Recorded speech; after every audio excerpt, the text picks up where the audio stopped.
Welcome to Nathanael Philip Mosher Has Friends, where I, Nathanael Philip Mosher, introduce you to my talented, wonderful, thoughtful, and engaging friends. Each show is moved forward by an intention in the form of a question shaping the material presented. This show's question was, what is fun to you?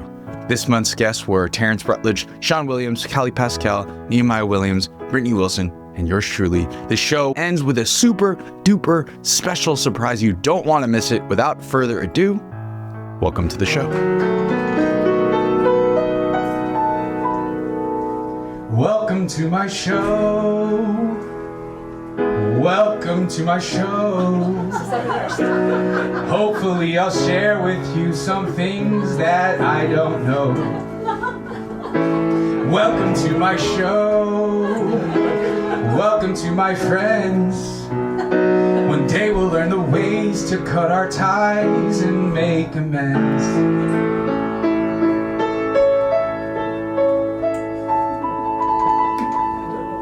Welcome to the show.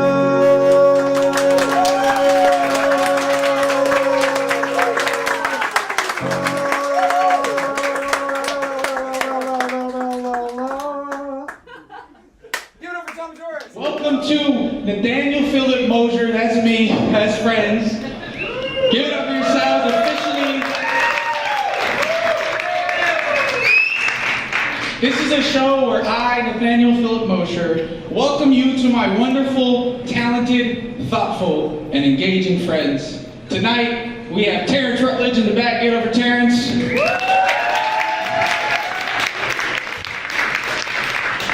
He's going to be doing comedy for you guys. We got Nehemiah Williams.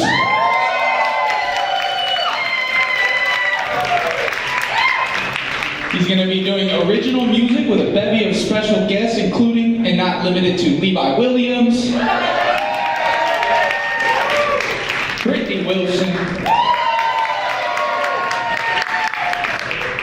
and yours truly, Nathanael Philip Mosher. So, what's exciting about this show is each show has a unifying theme in the form of a question. And tonight's question is, what is fun to you? Each guest will answer that question in their chosen form of the spoken word, and together we will embark on an adventure to seek and to receive. Now, for those of you that don't know me, I work as a substitute teacher by day. And the way I start every class is by taking attendance. So let's get to know each other. I know some of these people. You, sir, what's your name? Andrew. Give it up for Andrew. How'd you hear about the show, Andrew? Nehemiah. Yeah? How many people are here for Nehemiah? How many people are here for Brittany? How many people here for Terrence? No, yeah, come on, God. What do you do for work? Are you still working? No? What did you retire?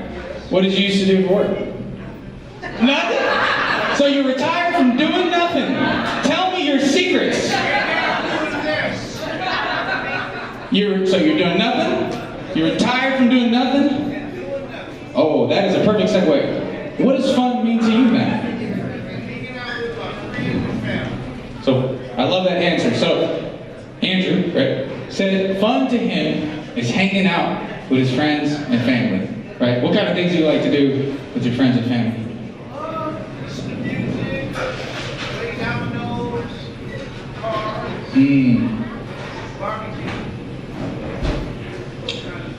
We're all going to your house next week. That's amazing. Give it up for Andrew. Let's see. Let's get someone over here. Yeah.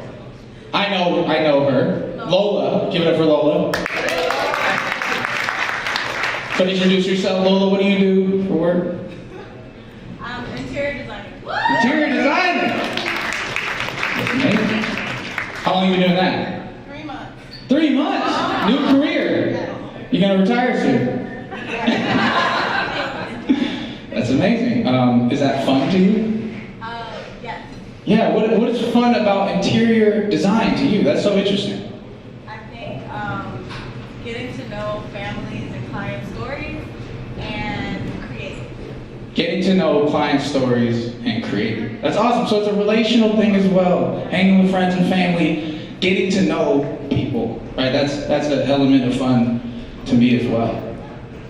What else do you like to do for fun? I like to do puzzles, think, laugh. Do you ever think while doing puzzles? Yeah, hopefully. Yeah. Yeah, I like to eat. Eat. Give it up for eating. Yes. Who doesn't love eating? Let's go to Andrew's for some barbecue.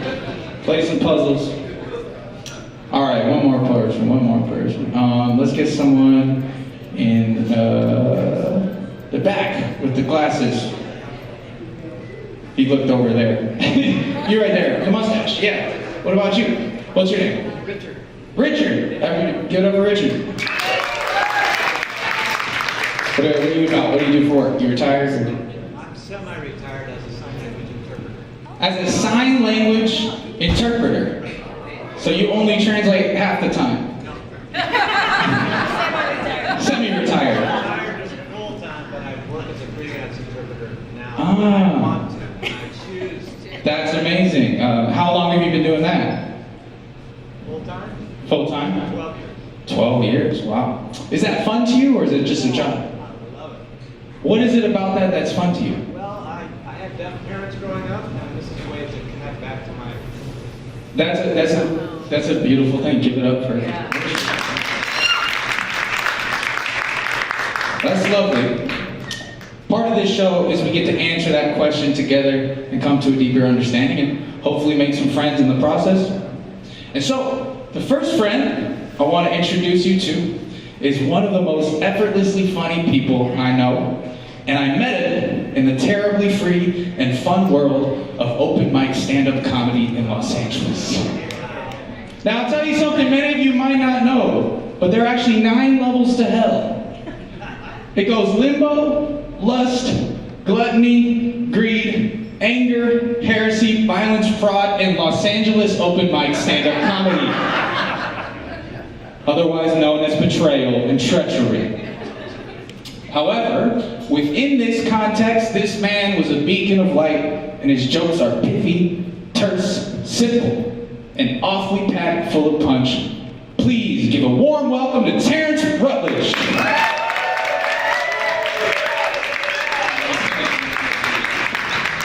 All right, everybody, how we doing? Yeah. So where are my Muslims at? All right, let's give it up for Allah. That's right. Where are my Christians at?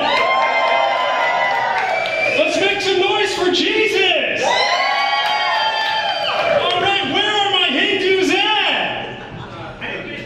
All right, Hare Krishna, let's make some noise for Krishna, Vishnu, Rama, Devi, Ganesha, Hanuman, Monkey King, Vanana, Chandra, Parashurama, Balarama, Yamarama, Parvati, this rock I found outside, Sanamati, Vajapati, Ajamati, Vana, Durga, Kurma, Varasha, Kuber, Krishna, Vishnu, Brahma, Rama, Shiva, Indra, Kali, Devi, Ganesha, 330 million more gods to go. Matsaya the fish, Kurma the tortoise, Vara the boar, Narashima the man lion, Banana the dwarf, this other rock I found outside. Parashurama the Brahmin warrior, Brahma the king hero of the epic Ramayana and the slayer of Rihanna, Dana, one who gives material wealth, Diana, one who gives agricultural wealth, Dara, one who bestows valor during battles and courage plus strength for overcoming difficulties in life, Garuda the eagle, Shuesha the serpent, these other rocks I found outside. Nandi the bull, Indra, Chakra, the god of weather, storms, rain, and war.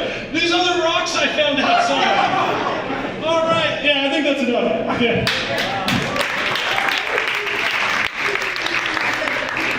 All right, where are my atheists at? Yeah, let's give it up for nothing. These people don't believe in anything. Where are my Jews at? Where are my proud Jews? Come on, be proud, Jews.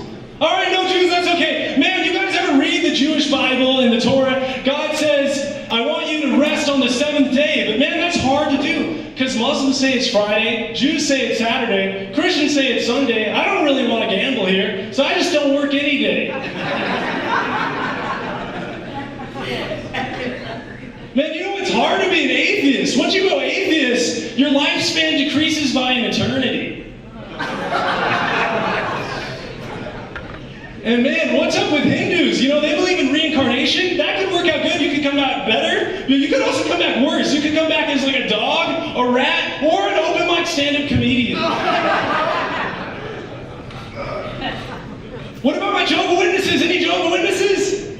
All right, you know my honest Jehovah's Witness, and she told me that Jesus came back in 1918. We just couldn't see him. I was like, okay, and I went to church on Sunday. You just couldn't see me. Man, but back to these rocks, okay? Now, I have some things I want to tell you about these rocks. How are these rocks like religion? You see, right here we have an igneous volcanic rock. And what happens is that the rock melts and it erupts as lava, and then it's reborn again as a rock. These are the born-again Christian rocks. You have here these metamorphic rocks. These rocks are deep down in the earth, just minding their own business, doing their own thing, until they're forced to do things against their will. These are the my parents forced me to go to church on Sunday rock. You got here the sedimentary rock. These rocks are in layers in the Grand Canyon, stacked by layers, millions of years, and every time you go back, they're always saying something different, doing something new. This is the what is the Pope saying now rock. All right, yeah, man, what's going on? Do you guys like rocks? All right, what is the strongest rock? A lot of people think that the strongest rock is like an igneous rock or a granite rock, but actually the strongest rock is Dwayne "The Rock" Johnson. That's the strongest rock, and you can tell when a rock is strong if you can scratch it, but the thing is that Dwayne "The Rock" Johnson is so strong, nobody is brave enough to try to scratch him, so we have no idea how strong this guy is. And also, he's a non-denominational Christian, which means Jesus is his rock, which makes him the strongest rock. That's right. All right, getting laughs and claps, that's what I'm talking about, man. Yeah. So, like, what I'm saying about rocks, I got this biology teacher who thinks that we do everything we do to impress the opposite gender, but my biggest hobby is collecting rocks. So I just don't think that's true, man. Yeah. Do you ever wonder about the origins of rocks? Like I was telling you about how the igneous rocks came from volcanoes, and the sedimentary rocks, they're in like layers in the volcano and the Grand Canyon. They have like all this history of the earth. But you know the rock that has the coolest origin is Dwayne "The Rock" Johnson. He has the coolest origin story. Because this guy's from Hawaii, 1970, two Samoan parents, moves to Chicago, starts lifting weights, starts boxing, gets in the WWE. He actually goes on a 2-year mission trip. I don't know if you knew that. And he comes back home, and he's getting into like Fast and the Furious and all these movies. He's a big star. And you know what the greatest thing about that is? None of that is true. I made all that stuff up about The Rock. No, but he is a Christian though. That part is true. Yeah, man.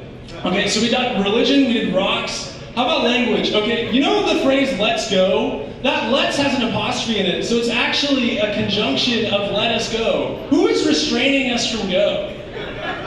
You know, I studied linguistics. I actually found out that that phrase came from when Moses said, "Let our people go, let my people go." And you know, I think it's interesting that the same phrase that Moses uses to free his people from bondage is the same phrase I used to tell my mom, "Hey, let's get out of this weird party with my weird cousins." The reason you probably don't know that there's a connection between Moses saying that and us saying "let's go" is because that's also another thing that I made up. Yeah, man. All right, so like, hey, this is a fun time. You know what? Another real thing is that Mario says "let's go." Let's go. But I never heard an Italian say "let's go." They just say "let's go" like any other normal person. And I have Italian friends. I like Italian people. There were some Italian people in my audience last night, and I knew because they were like, "This guy sucks. Let's go."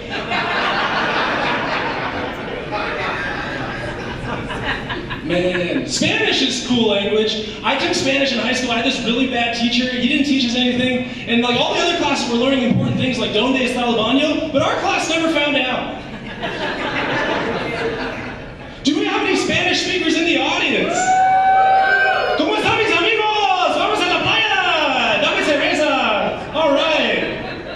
Bendiciones. Jesus te ama. All right, cool. Hey, do we have any Asians in the crowd? All right.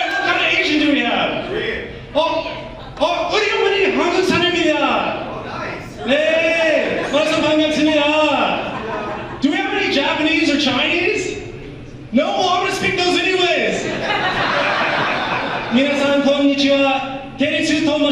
よろしくお願いします。我叫高佑明。I bet you're wondering, Terrence, where did you find all the time to learn all these languages? 22 years of being a virgin.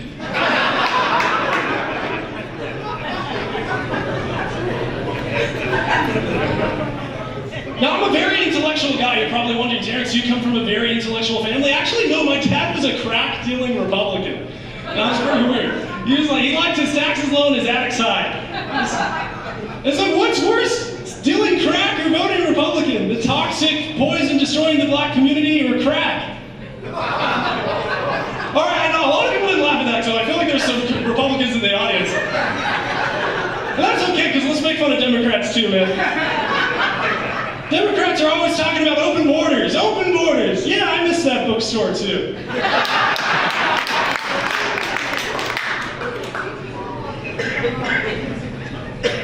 Yeah, man, I'm black and Korean. I love it. You know, my parents, they actually met during the LA riots. I was a riot baby. They met at my mom's store. When my dad was robbing the store, he left behind his number.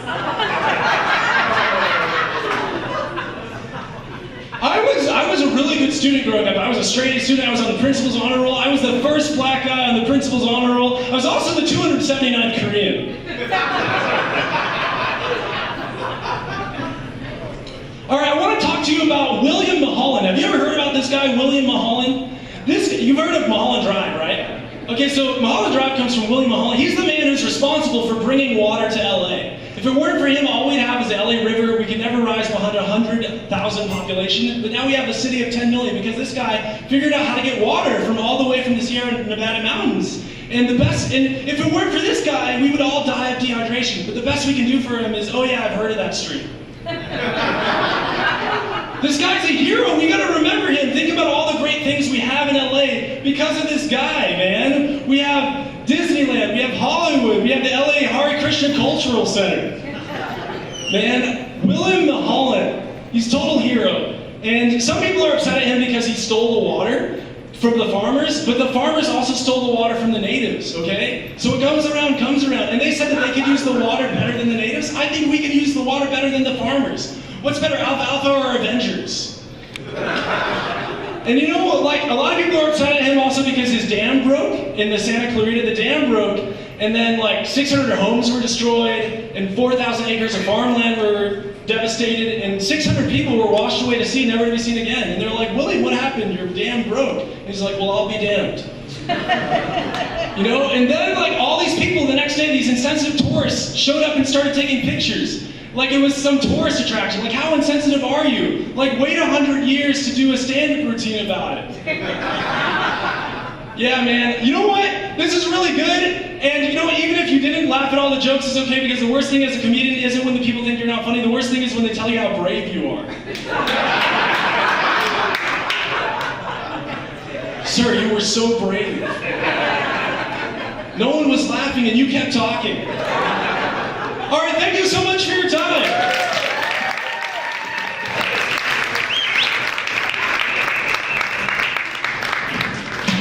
Give it up for Terrence.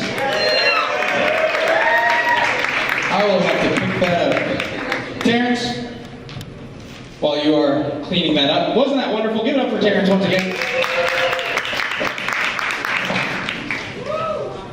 Terrence, I'm going to ask you the question. What is fun to you, Mr. Terrence Rutledge? What's fun for me is rocks. I really like rocks. I like religion. Do you think religion rocks? Religion rocks. Give it up for Terrence Rutledge.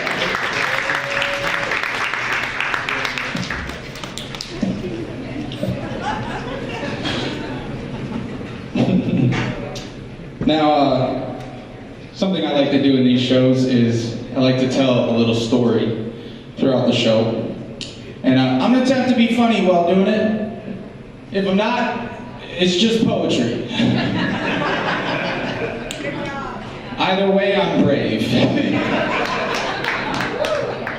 Now, I met Terrence when I was about 19 years old, and I started writing jokes at age 16, doing stand-up at 17, and I proceeded to do it a whole lot, multiple times a night. At first I wasn't very good, then it started to go well, then it didn't, so I stopped for a while, and now I'm kind of just getting back into it. And I learned something from doing stand-up for about a decade. Did you guys know that you could be happy and then do stand-up comedy? I didn't know you could do it in that order. Turns out being funny is supposed to be fun. In retrospect, I don't even know if I ever did stand-up comedy to be funny. I think I just wanted to tell people, I wanted people to tell me that I was smart and hot and that I mattered. I think my ideal comedy show would go like this. I would do my set, the audience would form a single file line. They come up to me, shake my hand, and be like, good job, you're smart, you're hot, you matter. And the last person would be like, we've never met before, but I'm your new wife. And I go, I don't believe you, you're wrong, I'm ugly, we're getting a divorce 10 times a night, and I somehow make $1 million.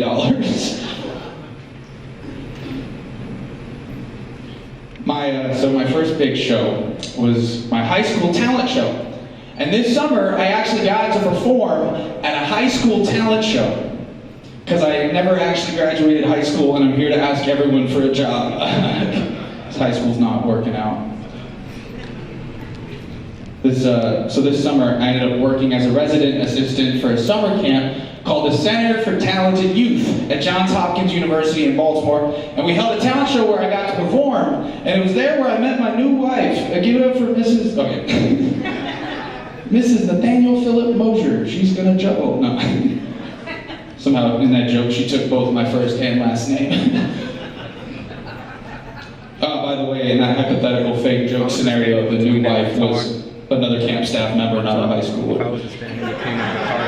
Just wanted to make that clear. None of this happened, by the way, ladies. So I applied to work at the Center for Talented Youth because I actually got into the program at 8 years old, but I didn't remember until last year when I started working as a substitute in the same school district I grew up going to, which was pretty surreal at first. The first time I substituted at my old elementary school, it was kind of weird because the last time I'd been there was only in my dreams. I was like, man, this playground looks real different when I'm not flying over it. I can't believe these people don't know I'm secretly Avatar The Last Airbender. It was also a surreal experience because many of you may not know that I was a genius. And I say that in all humility because now I work as a sub in the same school district I grew up going to, being a whiz kid at. So now I gotta be in class trying to motivate these students to do well. Like, hey kids, if you work really hard, study, get good grades, you might end up right back here. You might never leave this school. Lock the doors, lock the doors. I went from straight A's to full circle, otherwise known as a big fat O. I went from hometown hero to hometown zero. I was a genius. And you know I'm telling the truth because I had a rolling backpack. That's how you know I was a nerd. Clap if you had a rolling backpack growing up. Y'all didn't even clap, you raised your hand like the nerds that you are. I have to answer this question correctly, teacher. Everybody give him a wedgie. So, I don't know if you guys know this, but I work as a sub, and it turns out the smartest kids in elementary school are still the rolling backpack kids. My theory is, I think it's because they're already preparing to go through TSA at the airport for business trips. They're going to school like, I gotta take a red eye to Dallas, have a meeting at 8, talk to magnet operations. Oh no, I forgot my math textbook. The smartest kid in our whole district was this kid, Adrian. And his head would bob back and forth like that. And he would take his rolling backpack from 5th grade all the way to high school, where he graduated at 13 to go to Cal State.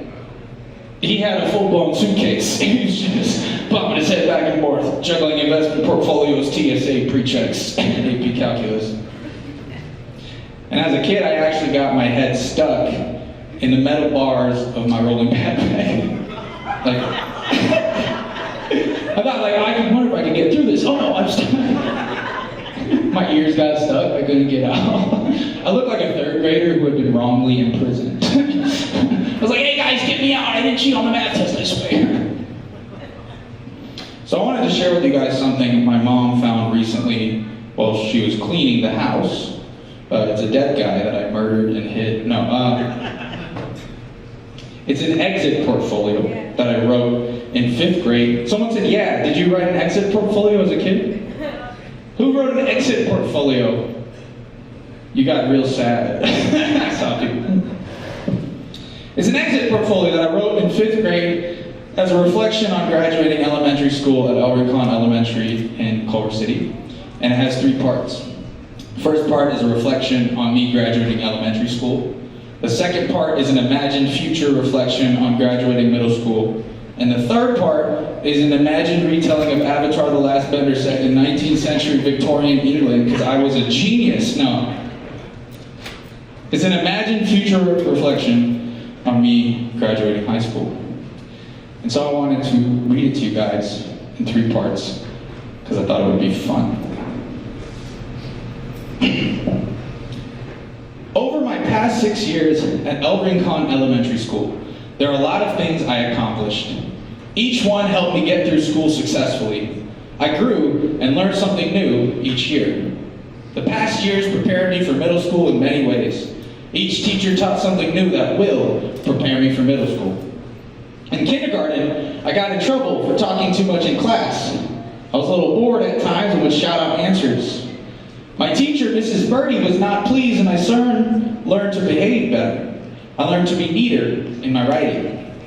In 1st grade, I had a best friend named Justin Lee, who is Korean. No relation to Terrence. We had play dates, and he was a good friend. Mrs. Glusack, my 1st grade teacher, impacted my life. She asked me to become a student teacher sometimes, and I experienced a lot of critical thinking. Lots of challenges helped me bring up scholarly attributes like exercising my mind. She corrected me a lot, which helped me excel in many subjects. My report card showed my accomplishments when I got an excellent report card, and my parents were happy. I got mostly A's and all 4s on my report card, and I was very proud of myself.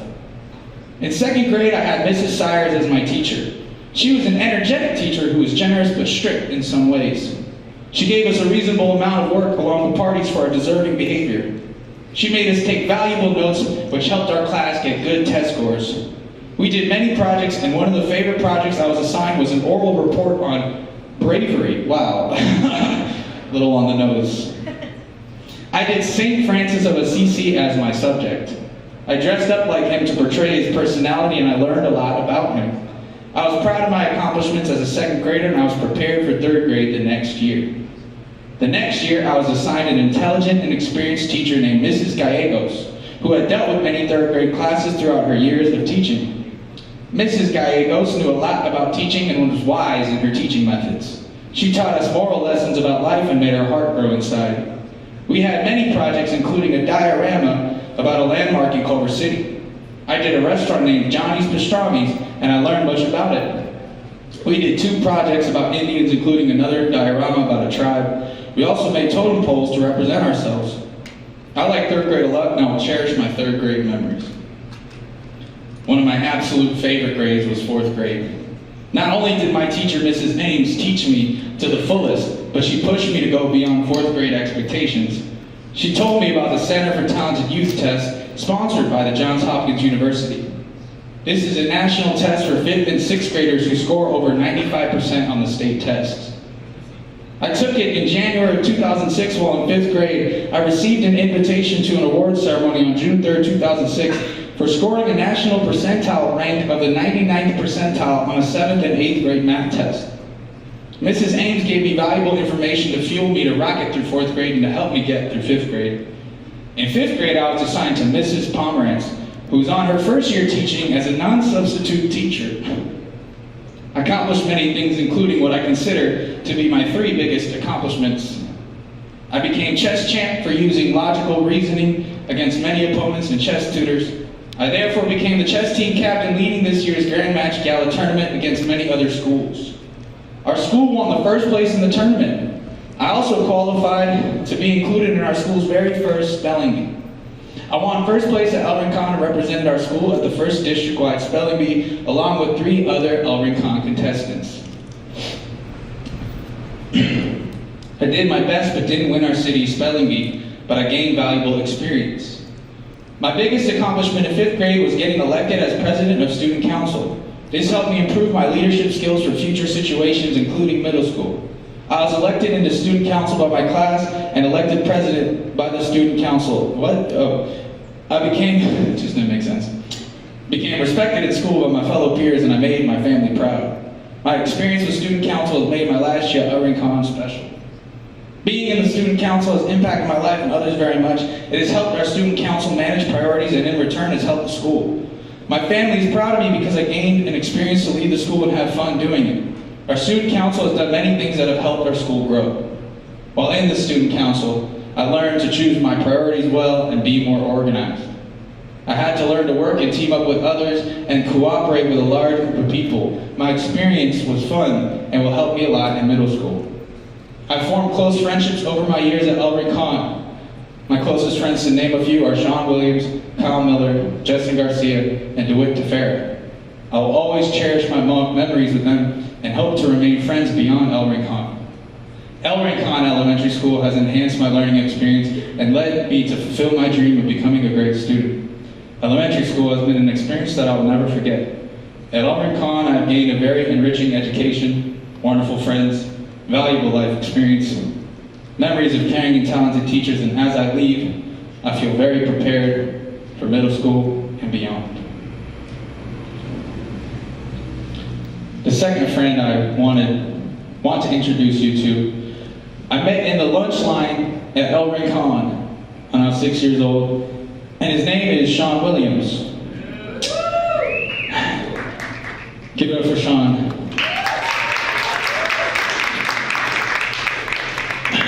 Unfortunately, Sean couldn't be here today because he had a pretty bad injury, so pray for him. But he's in recovery. And he was going to read to you some poems, and it was going to be the first time I had heard his poetry aloud. And so he sent it to me, and I'm going to read it for you guys. And he also typed up his answer to what is fun. If I could only find it in here. If I can't, I will paraphrase what he said. This is a poem from Sean Williams. What if, coasting up the PCH, passing Paradise Cove with nothing else to show, Dave's hot chicken cut down on the heat, then maybe the most ignorant people alive would restrain their attitude and be sweet. Cannonball off into the lake, off the oak branch tree, step on the gas pedal and let it go far away beyond what we can see. Sean said fun is many things. It's even a point of view, perspective. It can be in a recipe. We don't quite know its origin, but we know what it is. So give it up for Sean Williams, who could be here.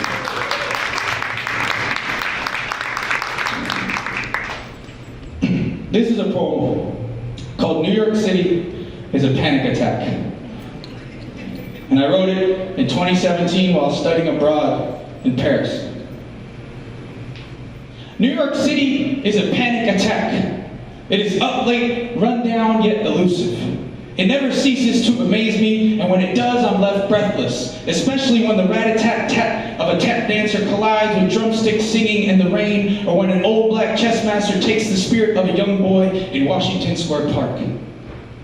It is the breath of fresh air after the finishing blow it dealt earlier, and when that bacon, egg, and cheese sandwich that you got at the deli across the street hits the back of your throat and clogs your arteries slick with cream soda-soaked chips, it's a heaven you can only experience alone.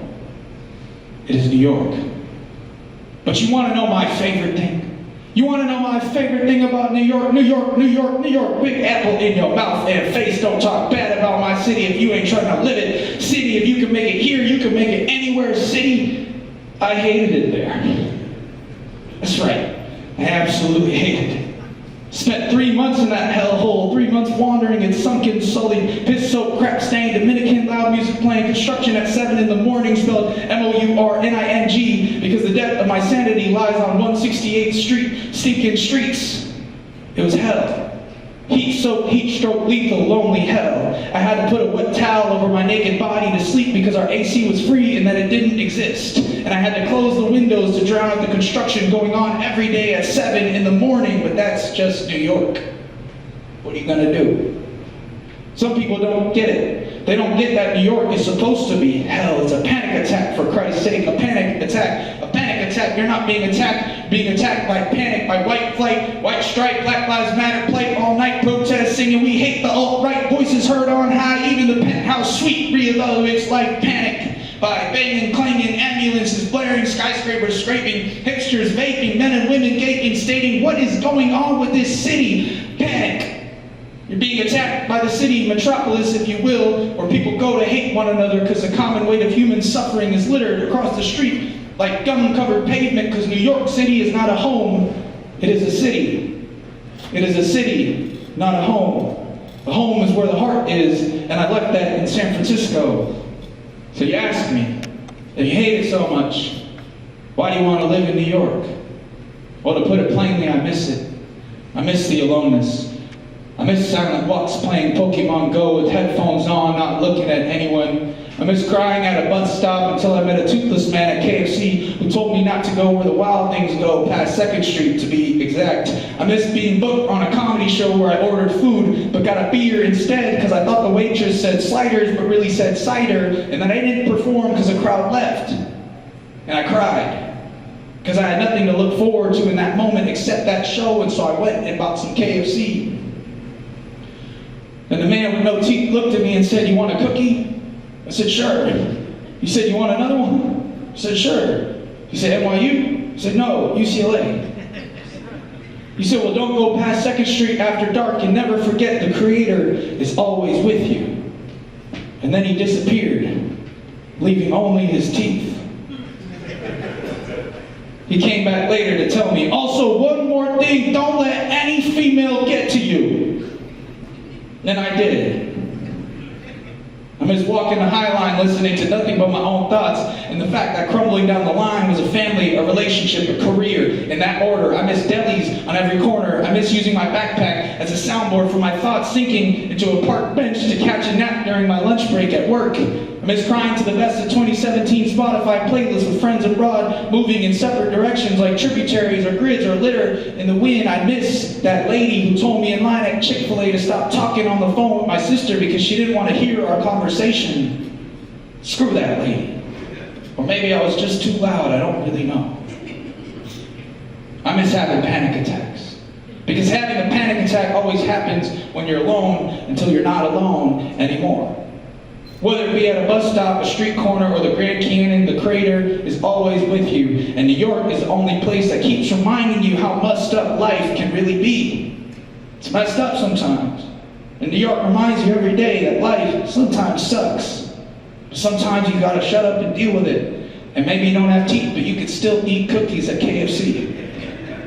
And maybe one day you can learn to appreciate the view in other places, like Paris. I'm there right now, writing this poem, and it's beautiful. B-E-A, beautiful. Thank you.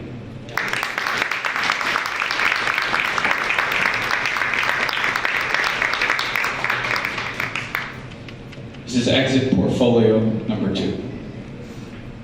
Middle school will be a new experience with many challenges.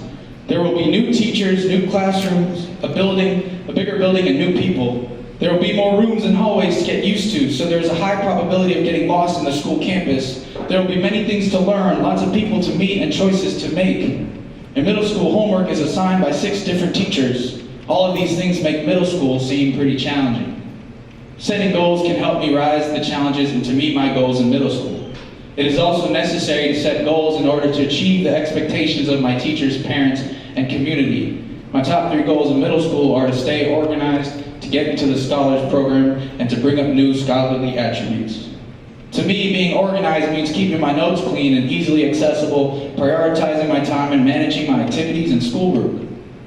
Sometimes I have messy notes in a messy backpack. I need to make sure that my notes are legible, filled in an organized fashion, and easy to find when I need them. Since I might be assigned large quantities of homework, I need to get into the habit of saving information for future reference. If I'm not organized, there's a high risk of losing or forgetting my homework. This can adversely result in low grades. As much as I enjoy schoolwork, nerd, I also like to be involved in sports, piano lessons, other programs outside of school, and watch my favorite TV shows.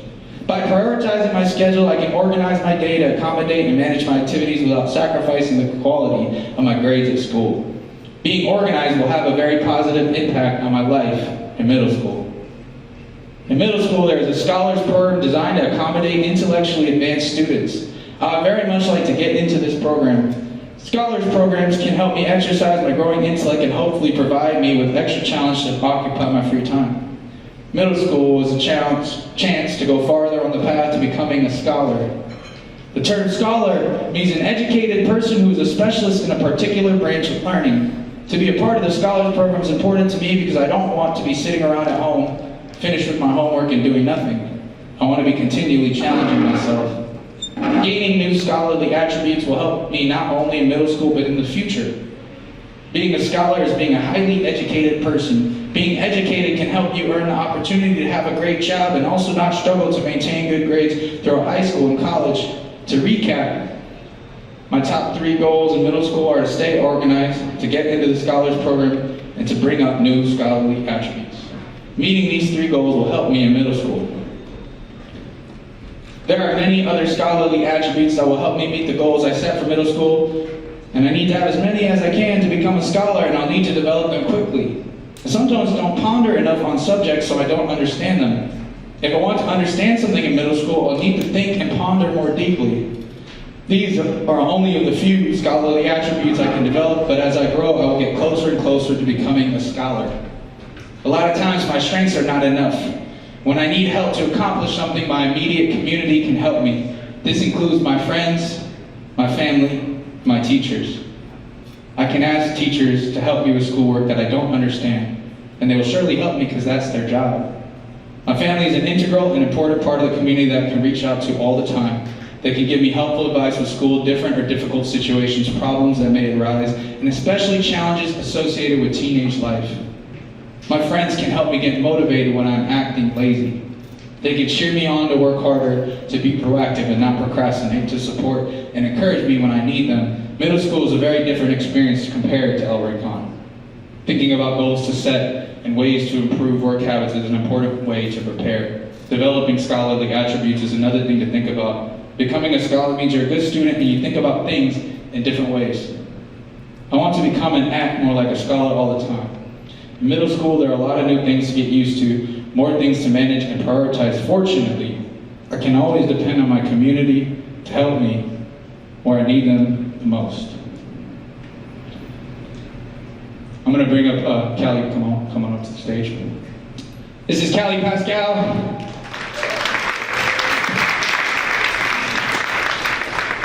I met Callie and Kingsley. They're twins. Kingsley's over there on the camera. He's an amazing writer and director. Give it up for Kingsley.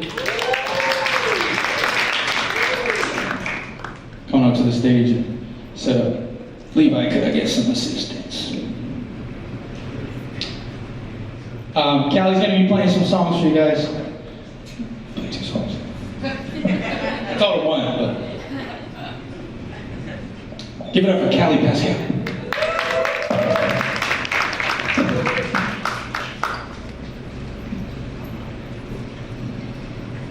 Thanks, guys. I'm going to play songs soon.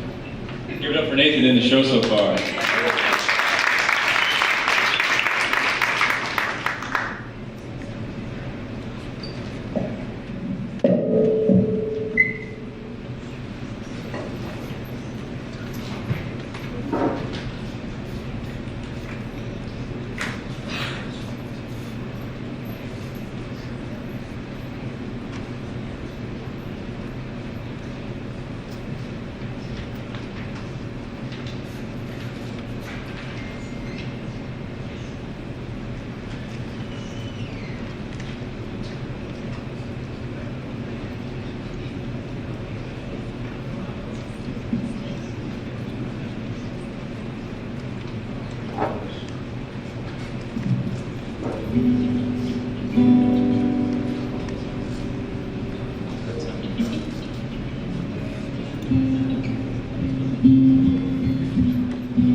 guys hear that? Okay. All right. My name's Callie Pascal, and Nathan told me this show's about fun, and he was talking about like being a kid, and this is a song that most of you guys have probably heard when you were a kid, and probably not like this, and I hope you enjoy it. Yeah.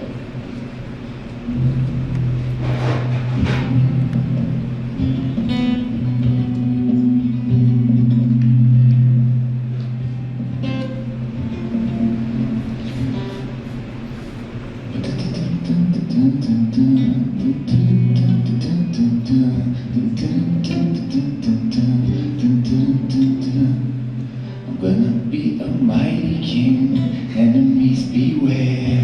Well, I've never seen a king or beast with quite so little hair. Gonna be the main event, no king was before. Brushing up, looking down, working on my roar. Never saw another inspiring thing. Oh, I just can't wait to be king.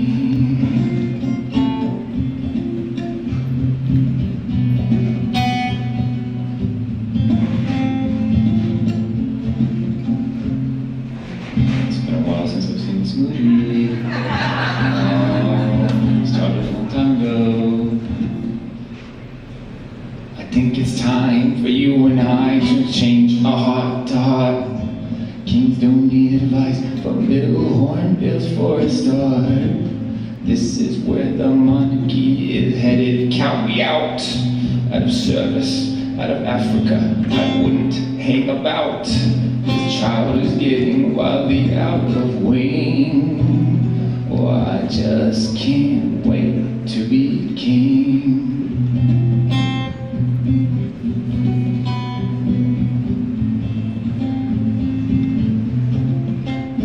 No one saying do this, no one saying be here, no one saying stop that, no one saying see here. La la la la la la la la la la la. I definitely forgot this whole part, but I just can't wait to be king.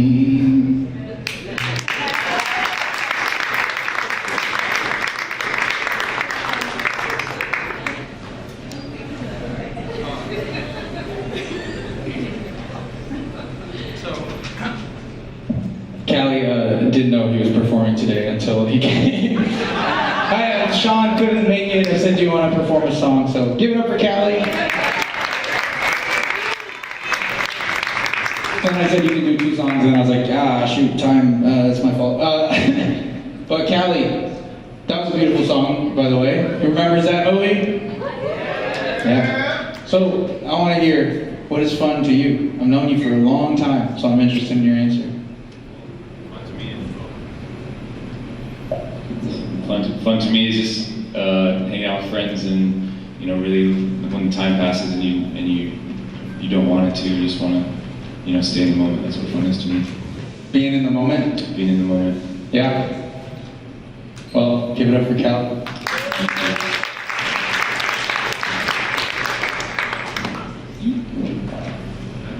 Yeah.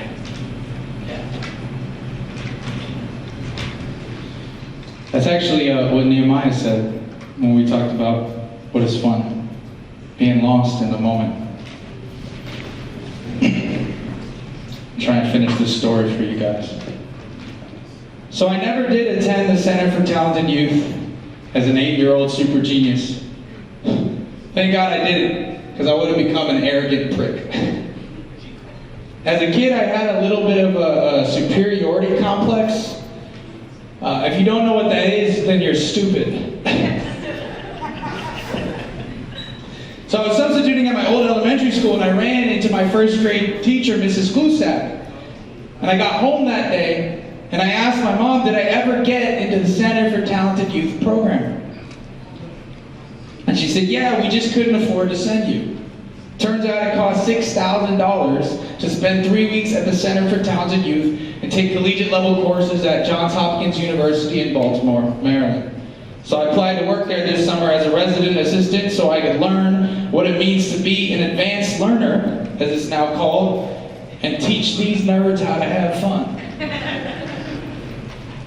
So my job was to plan fun things for the kids to do when they weren't in class, taking advanced level courses like astrophysics, special relativity, the mathematics and competitive behavior, global politics, philosophy, engineering, you name it. If nerds like it, CTY's got it.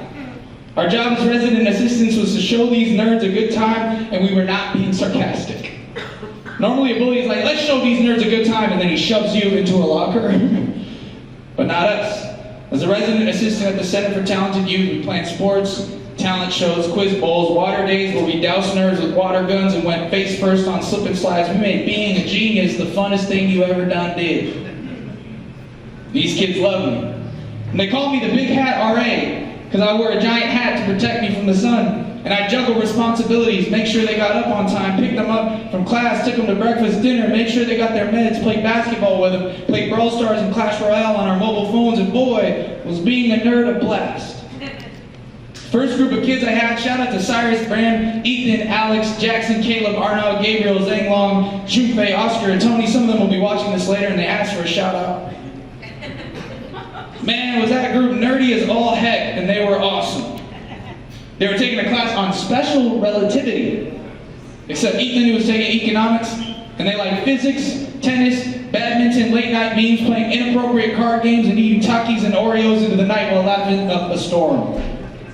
They were pure genius in adolescent form, and those first 2 weeks were some of the funnest I ever done had in a while. I always wondered what my life would have been like, how different it would have been if I had gone to that summer camp as a kid and been around other gifted children. When I told my friend Rich about the camp, he said it sounded like I was a camp counselor at a camp for young mutants trying to become X-Men and women. And that's what it was like. I learned what it was like to not feel so alien because I was special. Here, everyone was advanced and everyone could keep up. So I started to learn what it was like to slow down and just have fun. And at the end of the first session, we had a big talent show. The kids had been asking about what I did outside of the job during the year. I told them I was a substitute teacher and that I had a lot of other talents I was still trying to figure out how to use properly. Just like them, I was a mutant too. And I didn't know how to use my powers for good yet. So I wrote a piece where I told jokes over the piano, paying homage to the set I did as a high schooler, my talent show at Culver City High School, and tried to communicate what I learned and what it meant to be now gifted and talented. I told them the story of how I ended up at the Center for Talented Youth, and at the end I explained. I got a music cue ready if it doesn't work. The Wi-Fi here is really bad. There's the others. Alright, whatever, scrap it. But this is true if you don't know. It's interesting. I found that the word talent was a Roman monetary unit representing nearly 20 years worth of wages. And I hope everyone here uses their talent to make 20 years worth of income and then some, but take it from someone who has made very little money in their life despite their numerous talents. Make sure you have fun doing it, because it took me 20 years to figure that out. I got off stage and some of the kids said, your jokes were hilarious. Another staff said, I love your singing voice. Another kid said, you reminded me of Bo Burnham and I like that guy. One kid, as I was walking back to the dorm, said, I like your set. It was really funny and not gonna lie, it hit me right here. We get one day off a week, and my day off was Sunday at 5 p.m. till Monday at 5 p.m. So I took my break, and the next day, about 12 p.m., I get a call from one of the RAs saying, did you hear? A bunch of us are getting fired. I said, what? Am I getting fired too? She laughed and said, no, but a bunch of us got caught drinking late on Saturday night and we're getting terminated effective immediately. I said, how many? She said, all 8 of us. So that Monday we had a staff meeting with 8 less RAs present, and we're told that we couldn't tell the kids what happened, and neither could the staff who was terminated communicate with any of the other kids. And so we had to round out the end of the session and enter the next with 8 less staff and the same amount of tiny geniuses. session came along and they put me with 14 kids, my co-RA with 18, which meant that when he had his day off, I had to handle 32 kids all on my own. And one of those kids even had, we say, extra special needs. Not only was he a genius, but he was also retarded. Okay, jeez. Can't cancel me on that one. Because genius and retarded literally cancel each other out. So if you do the math, he was normal and I didn't really say anything at all. Okay, I really bailed on that one. I did not commit to that joke. The kid had autism. And more importantly, he couldn't get out of the bed in the morning. He was a sweet kid who was addicted to technology, a flight risk, and couldn't wake up no matter how much he asked you to move him, and I was overwhelmed beyond measure. The second session were a great group of kids. Shout out to Yash, Alex, Max, Arjun, John, Hero, Julian, Trey, Jaden, Levi, Brian, Owen, Ari, Brian, and honorary mention Veer, the brother of one of my kids who would hang out with us. These kids were taking mathematics of competitive behavior, otherwise known as gambling. And they were like slick nerds who were also athletic and talked about getting females. I remember one of them literally said, he's like, you know, I got someone on the side, you know, she's like my insurance policy. I thought, I don't think this kid knows what insurance is. Because insurance is supposed to be stable. If Allstate finds out you've been cheating on them with farmers, they might burn your house down. Females are not a good insurance policy. That's reserved for marriage. Between sessions, I took a trip with one of the RAs to New York City, which I hadn't been to since I did an internship there when I was 21 and made it to the semifinals of the NBC Stand Up for Diversity Showcase. One of the reasons I wanted to go to the East Coast was so that I could also visit friends and family in DC, Boston, go back to New York and see my niece and cousins out in Philly. I planned it so I turned 29 in New York City. I was the oldest RA. Most of them were college age and couldn't believe I was turning 29. One of the kids said, "You're the same age my dad was when he had me." I started to feel old. Tyler, a teaching assistant with a southern drawl from Alabama, asked me, "Why you ain't married yet? Is it because you too goofy?" I said, "No, it's because I've been sinning too much." A few months back, my relationship of 3 years ended, and I've been mourning the loss of my best friend who really knew a lot about having fun. She did things like scuba diving and skiing and underwater photography and traveling the world in capoeira. Her capoeira nickname in Portuguese was sorriso, meaning smile. I was attracted to her because everything she did was so fun, and everything I had done in the past was so nerdy. I thought if I could just be around her, maybe I could, as Sheryl Crow once said, soak up the fun. She could never say yes or no to anything. She was non-committal. She could only say potentially, maybe, or probably. For her, potentially meant 25% likely, maybe was about 50%, and potentially was about 75%, give or take, depending on the mathematics of her competitive behavior, otherwise known as gambling. But all relationships are a gamble. Whenever I go to weddings and I hear the bride and the groom talk about each other, they always say the same thing. So-and-so is the most selfless, giving, beautiful person I know. And I always think to myself, that can't be true about everybody. Somebody's gotta suck. Not everyone is smart and hot and matters. But I think it's always true. Because giving yourself fully to anyone makes you into the most of what you can be. On your own, it might be 25% likely that you can reach your potential, but if you maybe go all in, you're probably going to suck a little bit less. At the end of the session, I would take the kids out to a fancy dinner, and I'd pay for some of the appetizers, and as I found myself finally at the end of an arduous, difficult session, I sat with them letting time pass by, realizing that I had spent the last 2 hours laughing and joking with a bunch of teenagers who were not my own. I liked these kids, but I didn't love them. But I knew one day I'll have my own, and I'll love them more deeply than I can ever know. I think your dog is never as happy as you are with your dog. I think your lover is never as loved as you are with your lover. Your child is never as innocent as you are with your child. Fun is only experienced in a relationship. I think the Christian life is about learning to love despite the limitations of being painfully human. And nothing epitomizes that more than Jesus on the cross.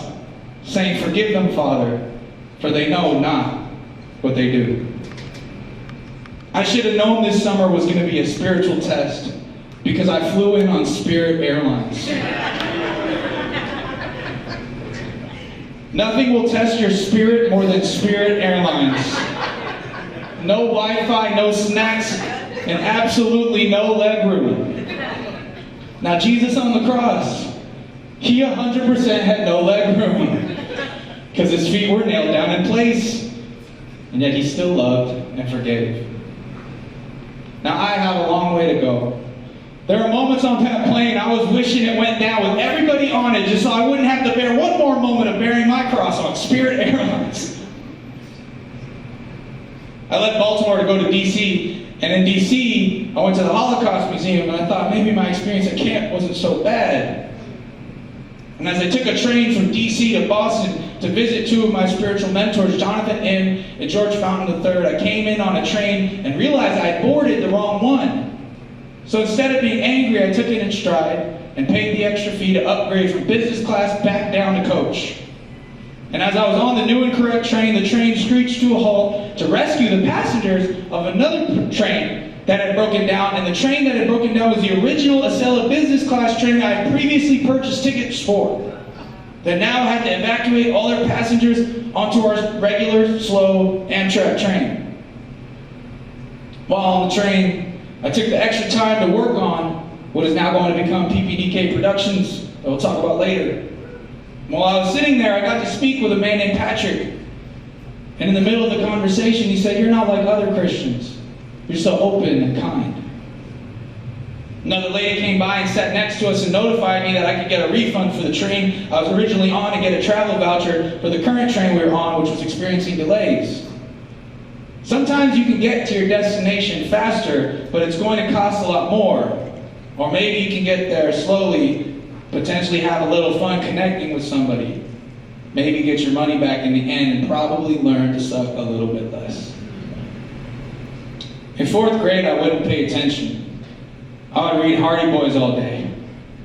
One day, my teacher, Mrs. Ames, called it out. She said, "You're not paying any attention." So I went up to the board and answered every single question perfectly. She realized I was gifted and told me to apply for the Center for Talented Youth at Johns Hopkins. I got in, but I couldn't go because it cost too much.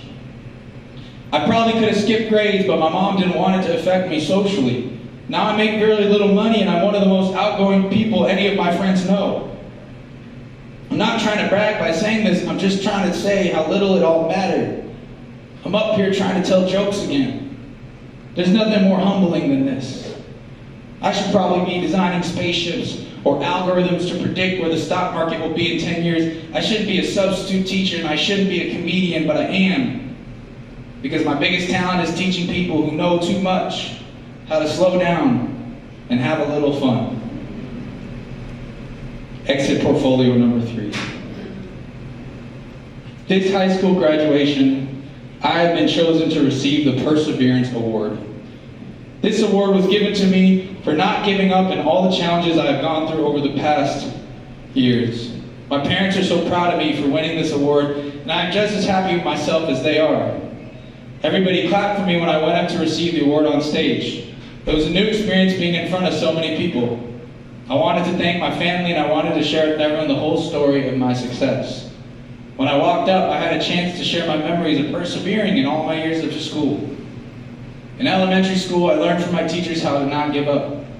I first learned what perseverance meant when I was in kindergarten. I read a story entitled Perseverance, which is about a boy who never gave up.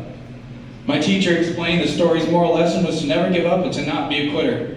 I soon learned that she was right when I joined organized sports at the age of 5. It's very possible to lose games.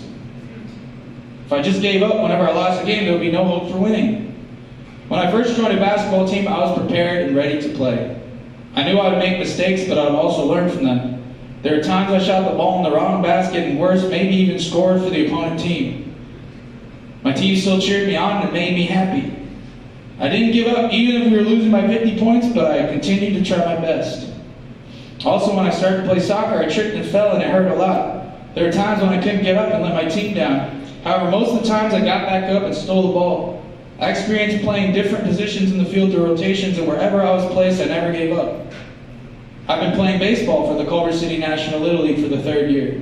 This year I'm a pitcher for my team, and it's very hard work. There's a lot of pressure for me to pitch well so I can strike out the opponent team.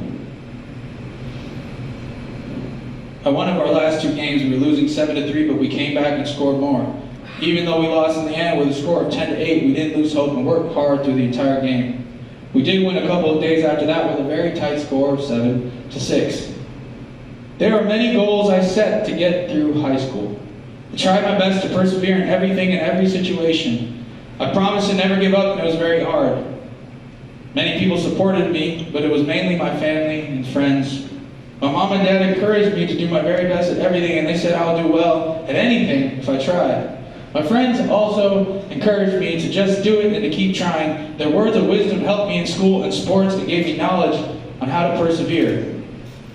There are 3 steps I took in order to get this award. First, I set goals and envisioned myself persevering. I set goals to do all my work even when I didn't understand the work expected of me. Next, I asked for help on how to persevere and learn more about anything I didn't comprehend. I read books like the one I read in kindergarten, and I also asked for help from my parents. Lastly, I tried to persevere in school and sports and in everything that I do. All these 3 steps help me persevere in everything. I still practice these steps, and I'm happy that I learned what kind of a person perseveres in all that he does. I'm so happy that now I'm on stage and I have this perseverance medal in hand. All my work throughout high school and every year of school paid off. I truly learned what it means to persevere, how to persevere, and why it is good to persevere. That's too many times I said persevere. Every day in my life I'll make mistakes and sometimes fail. However, if I rebound back from those mistakes and try again, I know I can do anything. Nothing will be impossible. I'll live by the motto, when the going gets tough, the tough gets going. I want to be remembered as a tough person, someone who won't quit, but perseveres under any circumstance. Levi and Nemo come up to the stage.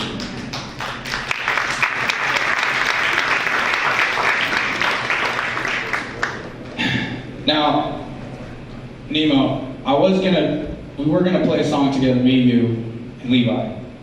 But I'm moved by what I just read about perseverance. Are you okay with just doing your set now?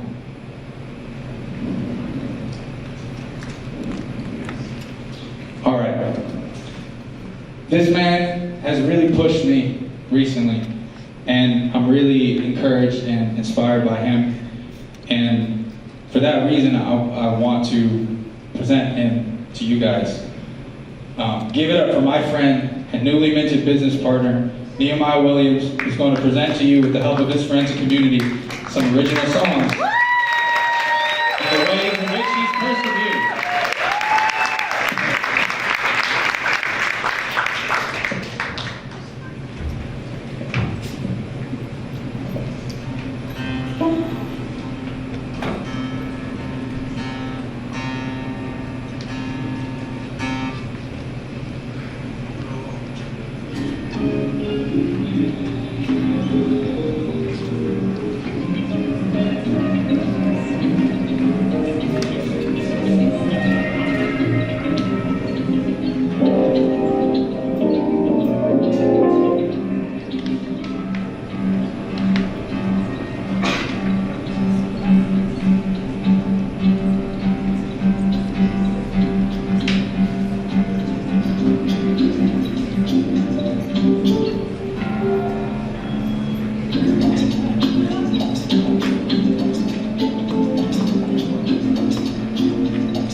strings. They're different strings that I've ever used, and they take forever to tune. I should only have to switch this a little bit and then it'll like shift, but it's not doing that. Come on, we're almost there. Bear with me.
Forgive me for that long wait.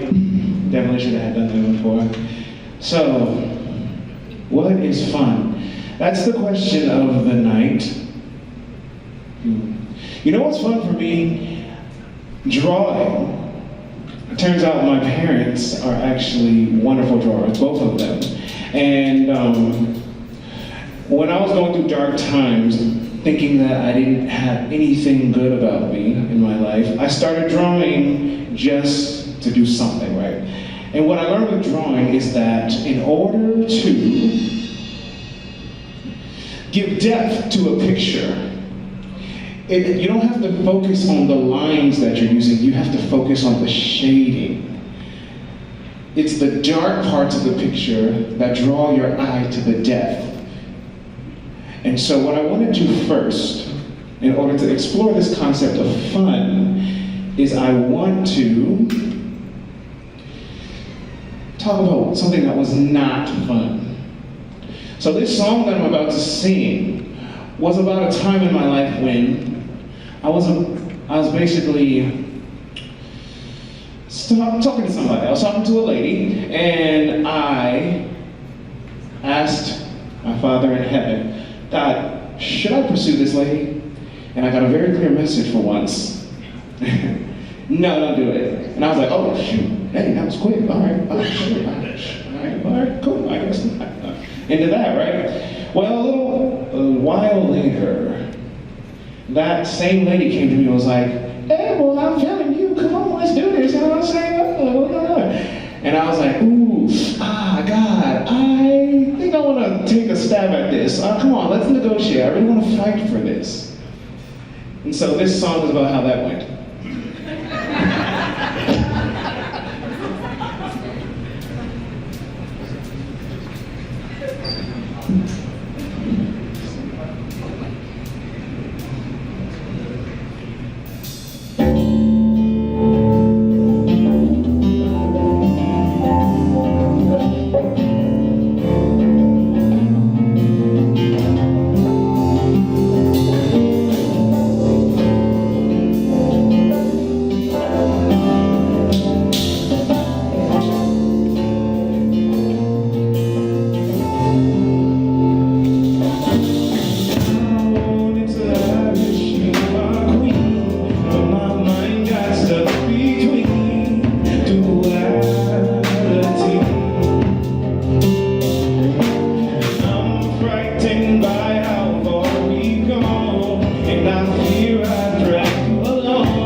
second spring with you, doing all the things we do. They felt alright. Every single time I step away, all those voices they would say I was wise. Oh, I never wanted to leave your side, but the reality was I was out of mind. Walking away on that day was the hardest thing I've ever done in my whole life. I was crazy about you. He told me in my way that who I know never hurt, and you don't fight no fight you're gonna lose, 'cause she's mine, she's mine.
Trying to win back what was lost when I didn't count the cost of our exchange.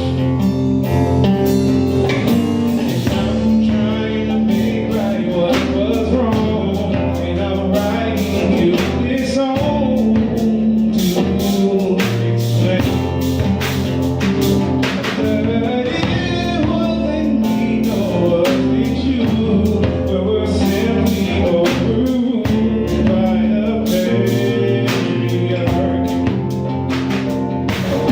And I need you to trust me one last time as I look into your eyes and break your heart.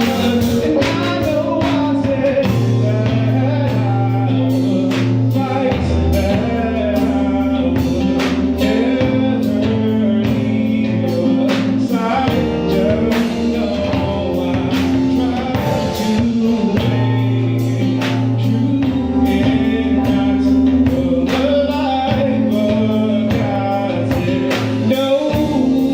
She's mine, she's mine.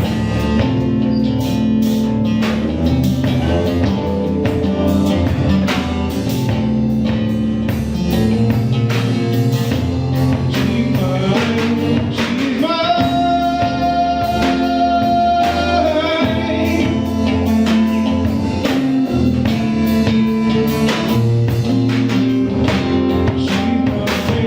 She's mine.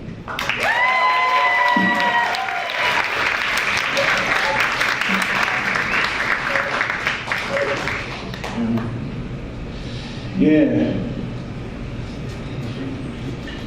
So, in my life, when I was younger, my father, he taught me that there's a very, very high value in memorizing the scripture from the Bible. And because I respected my father, I gave it a shot. The first scripture I chose to try and remember is as such.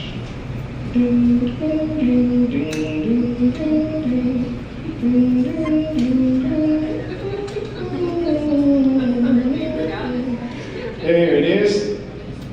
Dear brothers and sisters, when troubles of many kinds come your way, consider it an opportunity for great joy.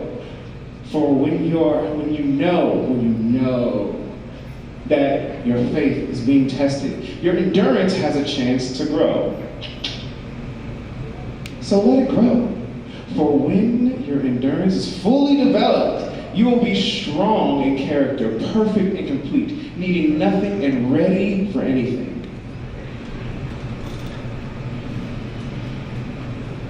This next song right here, I actually did not know this when I wrote this song, but this next song right here is actually the lived experience that came from having this scripture in my heart for basically my whole life. I probably learned the scripture when I was like 8 years old or something, and I'll never forget it. I always remembered it. That's funny because I just read it off of my phone and I remember that scripture. I'll never forget it. It's the first one. Dear brothers and sisters, whenever trouble comes your way, let it be an opportunity for great joy. For when your faith is tested, your endurance has a chance to grow. So let it grow, darling.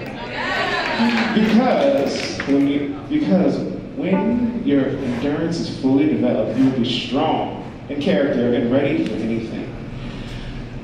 I believe that fun is a nutrient of the fruit of joy. If you guys know something about the fruits of the Spirit, maybe some of you know, maybe some of you don't. But in the scripture, there's a lot of fruits, and each of these fruits represents a characteristic, a character quality, if you will. And joy is one of them. I believe that fun is one of the seeds of the fruit of joy. But you can't get there until you go through a process where when you know your faith is tested, you still submit to this concept of joy, meaning that no matter what the situation is, I am going to decide to be joyous, to be gleeful, to be happy, to think on things that are great, worthy of praise, that are good. It's a decision.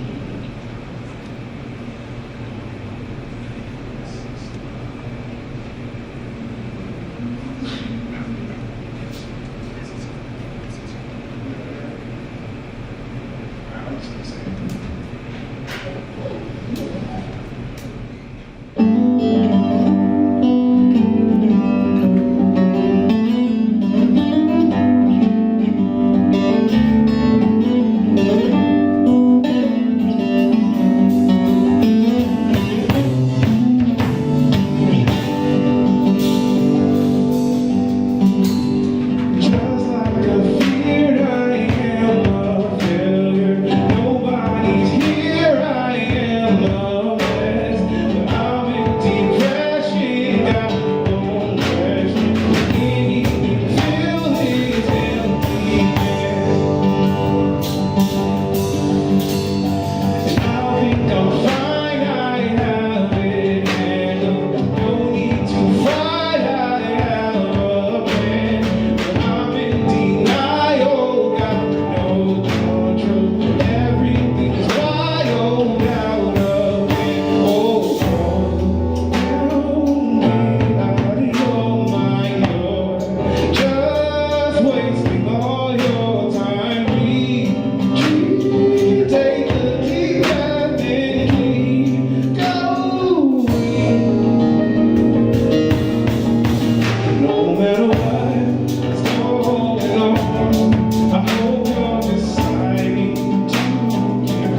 learn how nitpicky I am, he knew it already, but I'm sorry, bro, that you had to go through that, honestly. But we got through it, and these songs are dope now, so I'm super pumped. Let me see.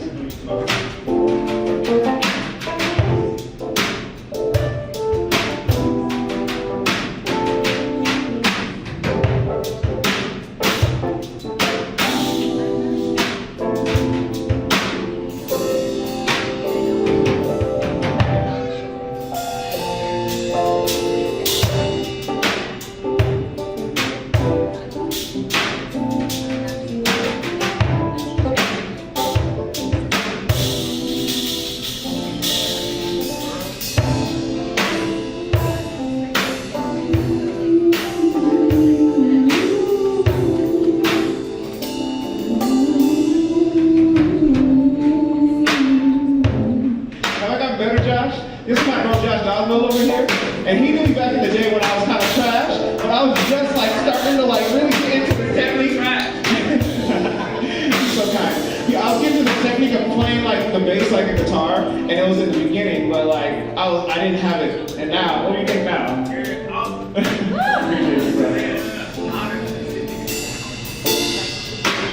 Man, you haven't met him yet. He's gonna be a part of our lives.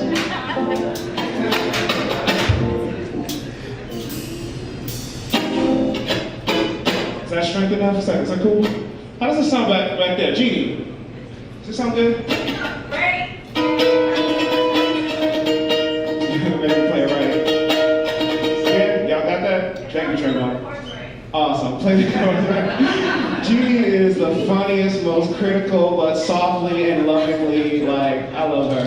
Anyway, a lot of y'all are my family.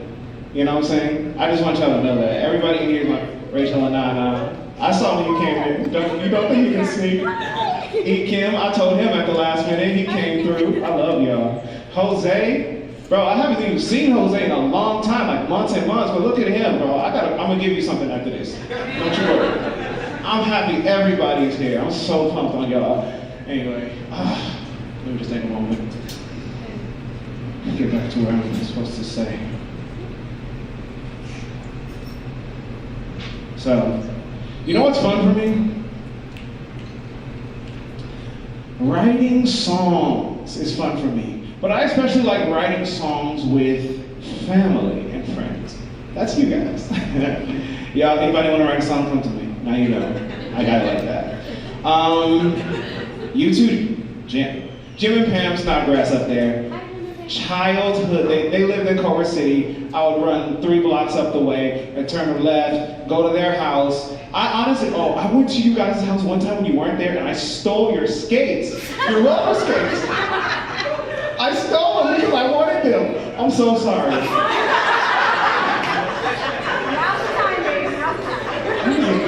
Dude, I hadn't even realized that was very, very wrong. You know what? I assumed you guys never used them. That's what it was. They were just like that in that chest on the porch of your house. Why do you leave things on the porch? That's crazy.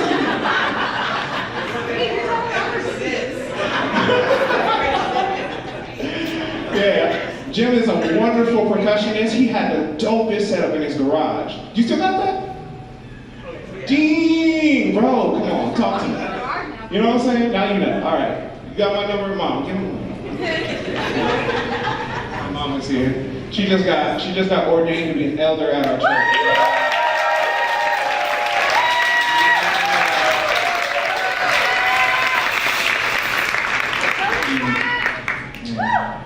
It's really beautiful because my mom, she's a saintly woman, but she doesn't get a lot of like accolades for her saintliness, but not today. Amen.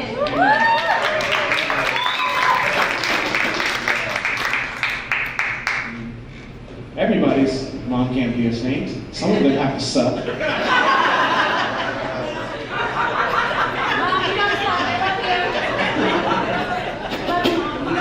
I'm sorry.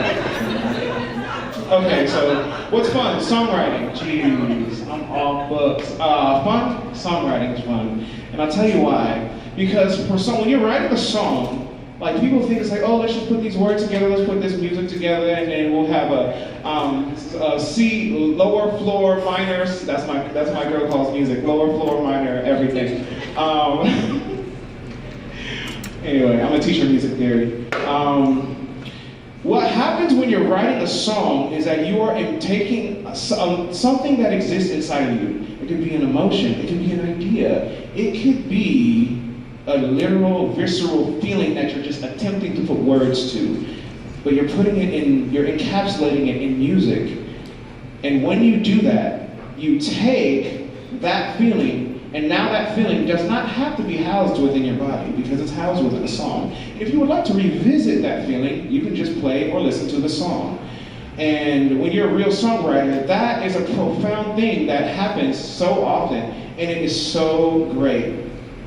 You know, one time I came back from work and I was just really, I was like, my soul was upside down over the fact that nobody was in the house. I was just after work, nobody's at home. I hate being alone at the house. I'm an extrovert. Somebody, please. You know, nobody was there. You know, and I just started playing and writing. And then after I ended up writing a verse or a chorus, one of the two, and I was no longer lonely. I was pumped on the fact that now I just took that feeling and put it in the song. But this next song I wrote with my brother-in-law. Shout out to the big homie. He's a great writer. He doesn't write songs, he writes books. And I decided to sit down with him just for fun and write a song. And I wrote this song. He had an idea, a musical idea. He showed it to me. And I said, well, what comes to your mind when you hear this? He was like, So he's a very flirtatious person. He said that's what he struggled with the most is flirting, right? And so he goes, never been here before, what do you recommend? And what he was talking about was a waitress or a hostess or somebody you would meet at a restaurant. I was like, oh yeah, that's dope, I like that. So we ended up developing the song, and the song was written eventually.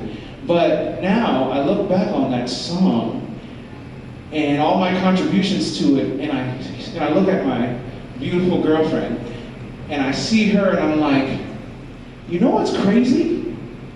When I put the song and my girlfriend next to each other, she is the embodiment of the character who I'm serenading in that song. I had no idea, but I ended up putting everything that I was interested in somebody who I would like to pursue in a song. Let me tell you about it right here.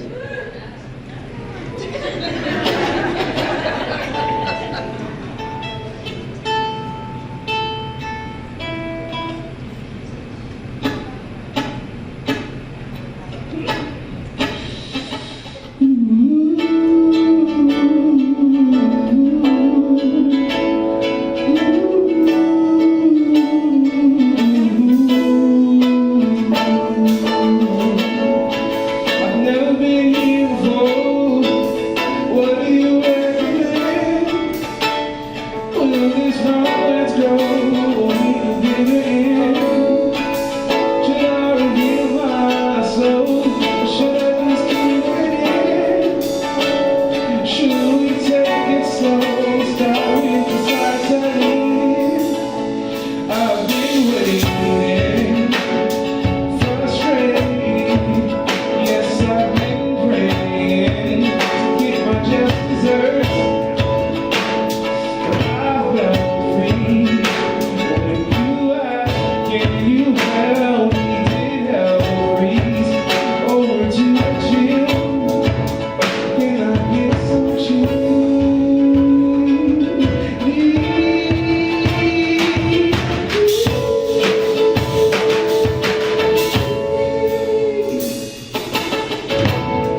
grateful for my meal and for this experience.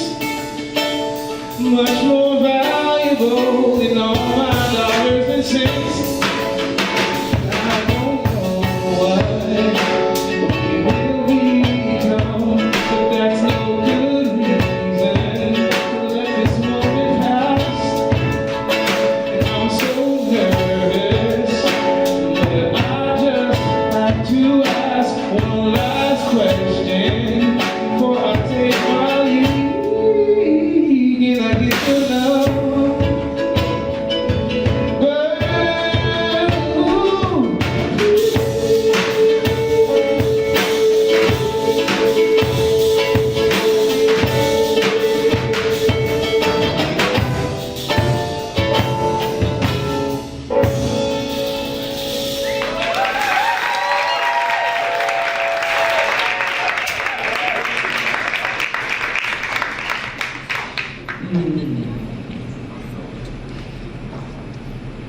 Yeah, I guess that's it.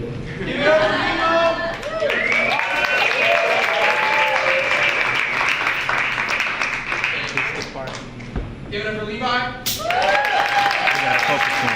So when she goes up there, that's the name. We have a quick few We're gonna announcements get right ready to before kneel you down. go. Kneels down. One of the first big announcements is that me and Nehemiah, we started a media company called PPDK Productions. Press play. I guess it'll be On your swing. purpose. Here at PPDK Productions, we set the stage for the truest stories never told. I think he's This is our little pitch.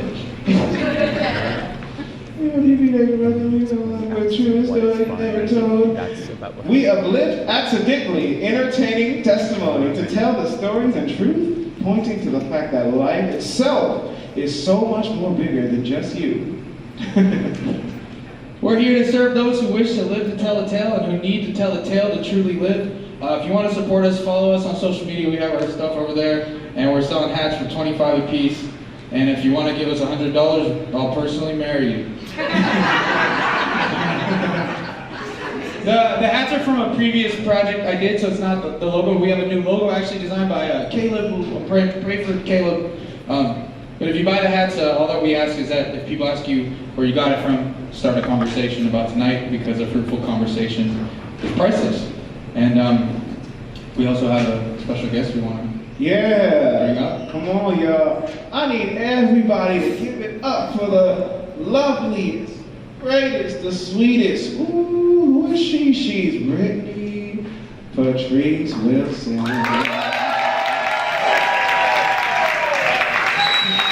I almost said her name right there. I almost said her name, which is the incorrect middle name of my beloved. I should know that. Hi guys, happy birthday! And Merry Christmas and Feliz Navidad. All right, Give it darling. up for these guys. So, Ron, there's a clear question for you that I have to you. That question is, what is fun? Oh, hi, fun. So when I knew that this was the question that, answer that I needed to, I don't know how to talk, you guys know what I'm trying to say. Can I do something wrong? When I knew that I had to answer that question, I was like, I really want to do an acronym because I didn't want to just give an answer because everyone else gave an answer. And they were beautiful answers that y'all gave, but I made an acronym. Behold, are you ready? Please hold and talk amongst yourself. So, see, I told you, it's real. He uses it, I use it. So to me, fun, my fun acronym is frequently uniting nonstop. So as you all know, I love a good party. I love bringing people together, and I love cooking and hosting. A lot of people that are here, my family, the first two rows, amen family, we have had a lot of family parties, and something that I always remember is my home being filled with all of these people and much more. And so I was like, community and bringing people together. So did I say it already? I did, or did I not? Fun for me stands for frequently uniting nonstop. So nonstop community, nonstop people coming through. One thing when I first met him, I was like, I just really want people to just come through our home all the time. He goes, hold on, what was it that you said? You said within reason. He said within reason, and I was like, okay, I guess so. But I just want to bring people together at all time, and I want to feed people. I love cooking. My mother, that's her in the shepherd jacket. Hi, Mom. She has cooked a lot of foods, a lot of meals. I never went to bed hungry. Amen. But that sounds so much better. What was I saying? Food and cooking and all of the things. And I think that it should be community and feeding people and coming together. And that's mainly what I meant when I said I want people to come over so I can cook and feed them all the time. But within reason now. He said don't come to our house and show up. But he didn't say that. FYI, I'm an extrovert too. So. He's an extrovert too, so he said not She's exaggerating.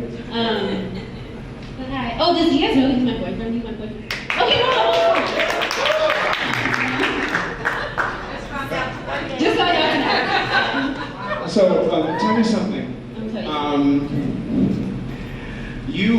So how exactly what kind of things are you doing to express this love that you have for feeding people and for, you finish the sentence.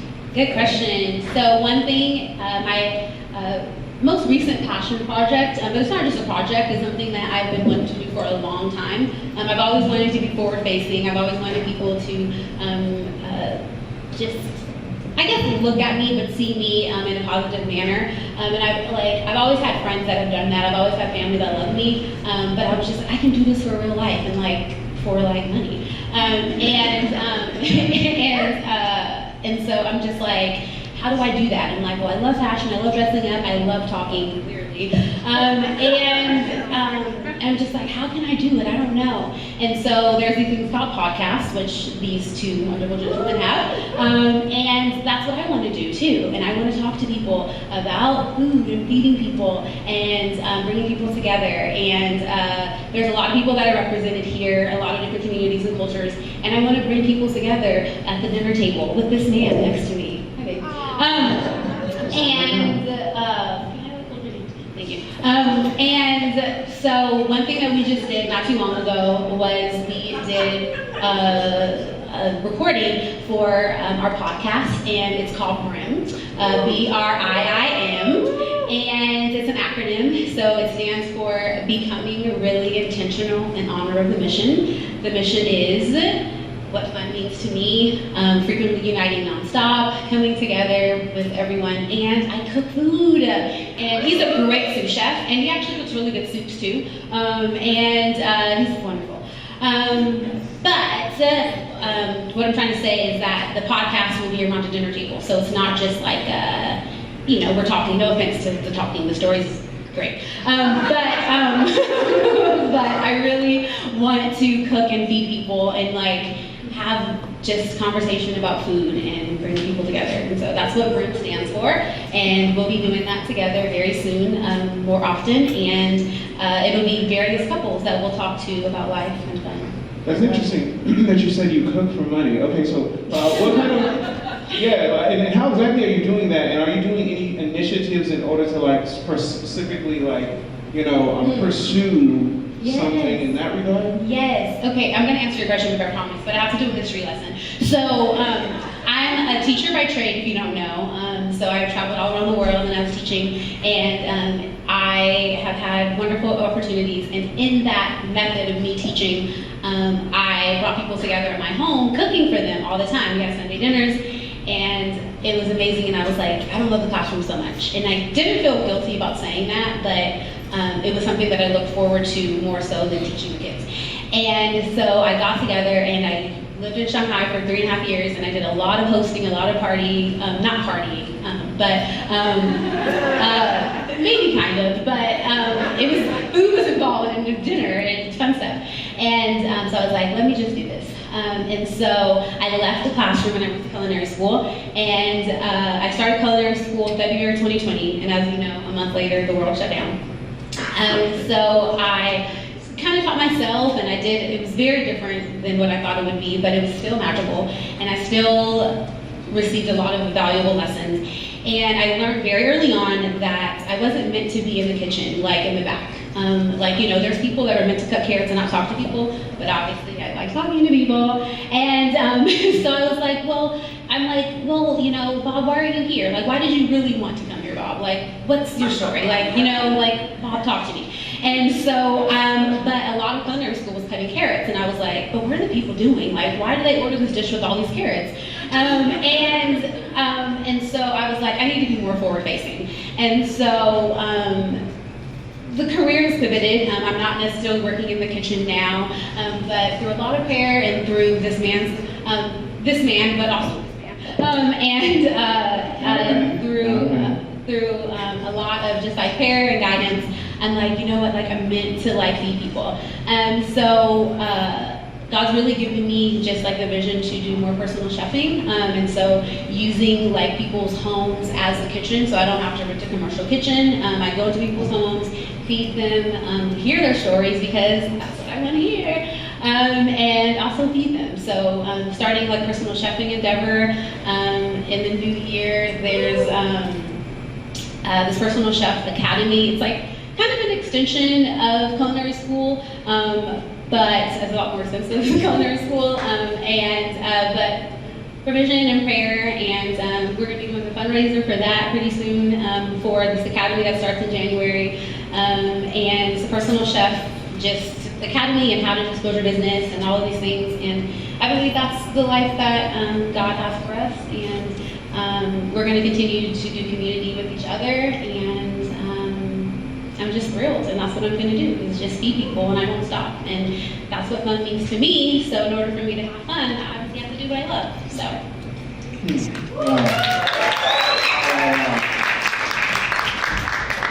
So, you I have chosen.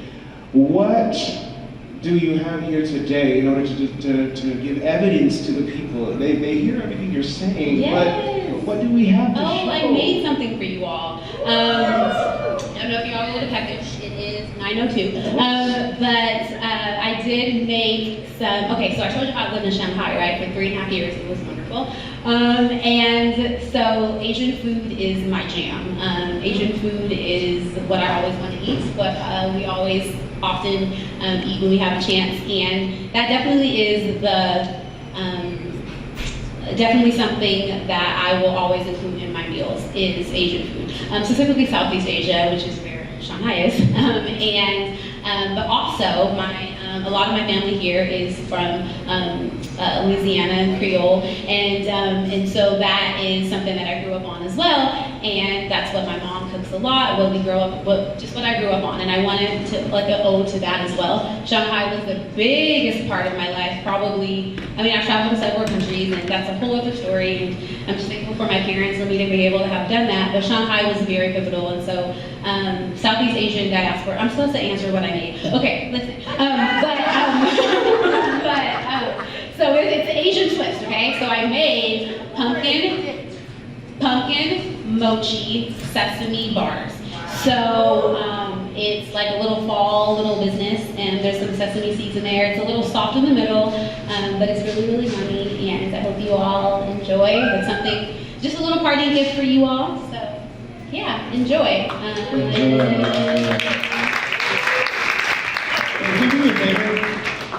What would you like me to do? I would like you to ask me one last time, what is fun? Babe, what is fun? You know what was fun? This show was fun. I hope you guys think the same. That being said, we do have one last surprise. Are you guys ready for this surprise? Yeah! I'm sorry, I didn't wait, did I say, are you ready for the surprise? Excellent, because this particular surprise is for none of you. This particular surprise is for you. darling. Whoa.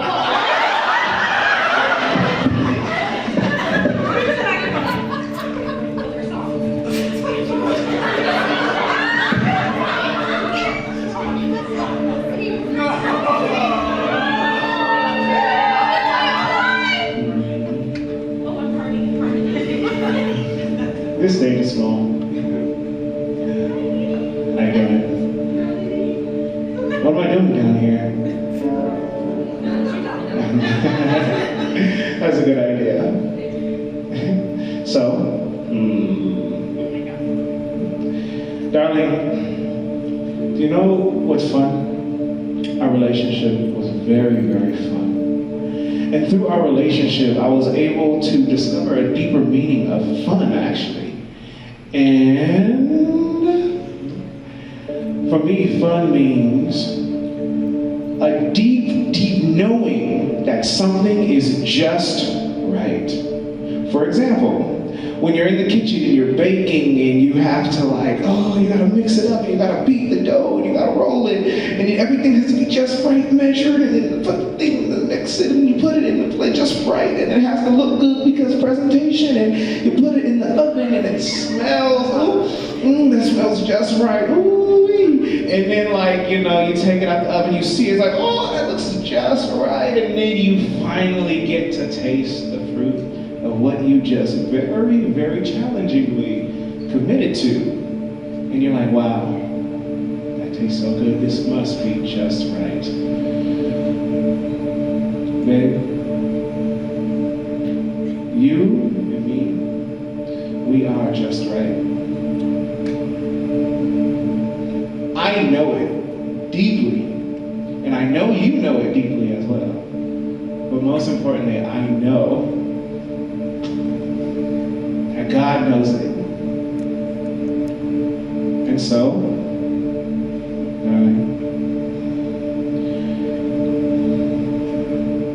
I really, really want to stand next to you for my entire life. And so,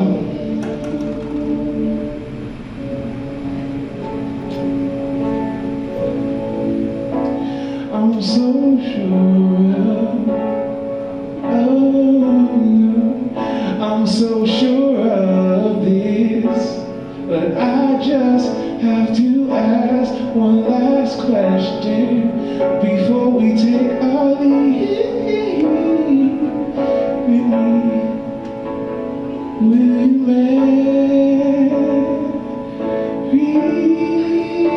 you marry me? Will you marry me?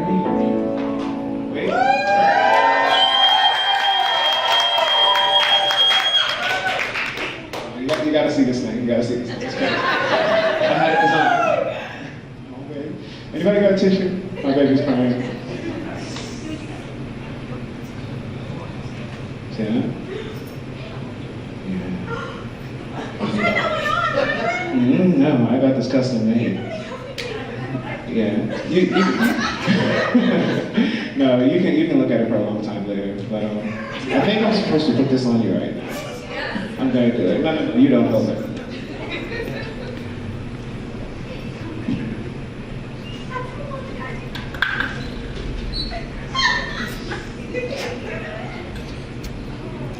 Excuse me.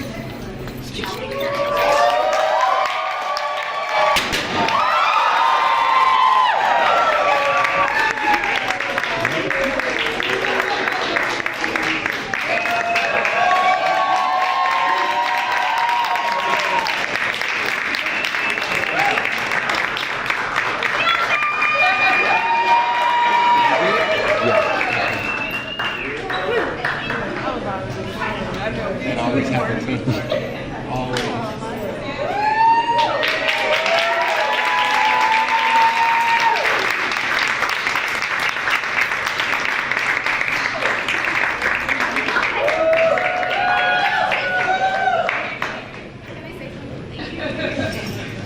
Oh, make it brief. Make it brief. Thank you, family and friends. And I was so emotional. I was like, my whole family is here. And this is something that we've been praying for a very long time, just for the uniting of our families. And everyone's here. And like, oh my gosh, they did our marriage counseling. My parents gave birth to me. His mom is over there. And there's cross culture in the house, y'all. Cross culture's in the house. Oh my gosh. I gave this man a whole list and all the people were here. I put numbers, y'all. It was a whole Excel sheet. And thank you, babe. I love you, and I can't wait to be your whole life.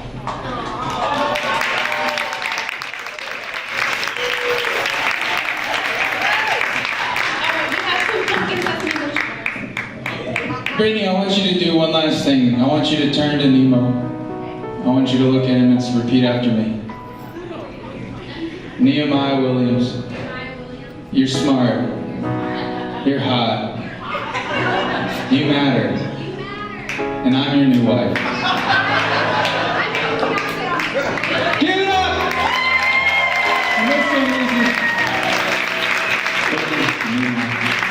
That's been our show.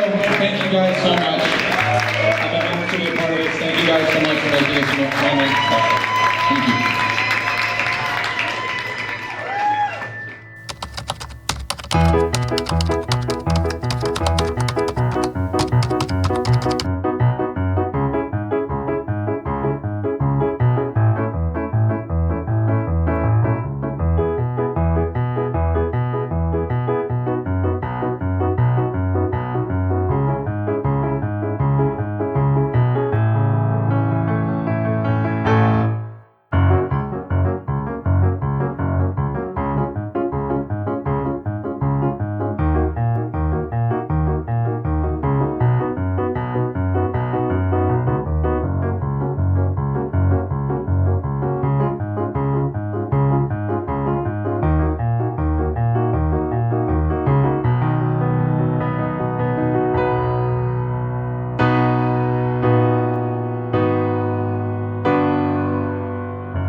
Press play on your purpose.